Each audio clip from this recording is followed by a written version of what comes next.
My necessities are embarked. Farewell.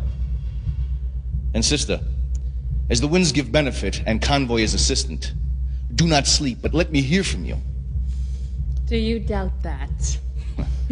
For Hamlet and the trifling of his favor.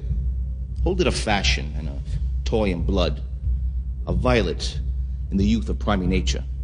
Forward, not permanent. Sweet, not lasting.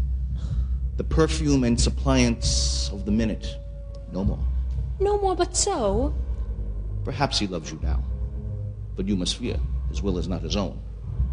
For he himself is subject to his birth. He may not, as unvalued people do, carve for himself. For upon his choice depends the safety and health of this whole state. Then weigh what loss your honor may sustain. The chariot's maid is prodigal enough if she unmask her beauty to the moon. I shall the effect of this good lesson keep as watchman to my heart. But, dear my brother, do not, as some ungracious pastors do, show me the steep and thorny way to heaven, whilst thou, like a puffed and reckless libertine, himself the primrose path of dalliance treads. Fear me not. I've stayed too long. But here my father comes. Yet here, Laertes? Aboard, for shame. The wind sits in the shoulder of your sail, and you were stayed for. And these few precepts, for thy memory, see thou character.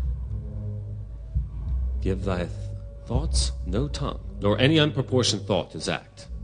Be thou familiar, but by no means vulgar.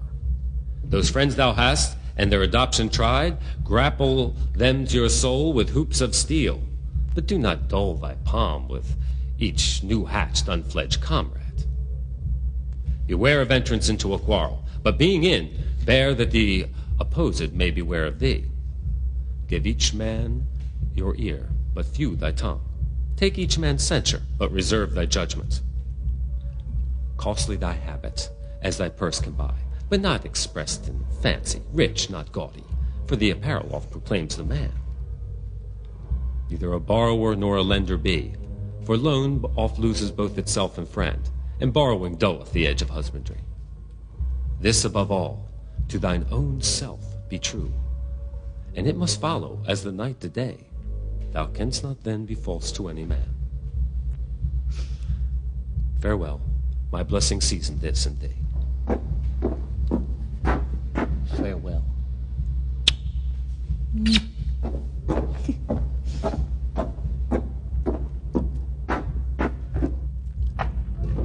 Tis told me, Hamlet, very oft of late hath given private time to you, and you yourself of your audience have been most free and bounteous.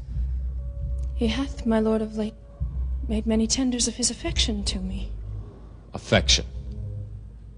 You speak like a green girl unsifted in such perilous matters. Do you believe these tenders, as you call them?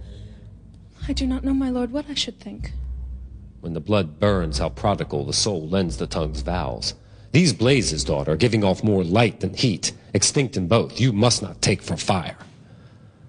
I would not, in plain terms, from this time forth, have you so slander any moment's leisure as to give words or talk to his lord Hamlet. Look to it, I charge you. Come your ways. I shall obey, my lord.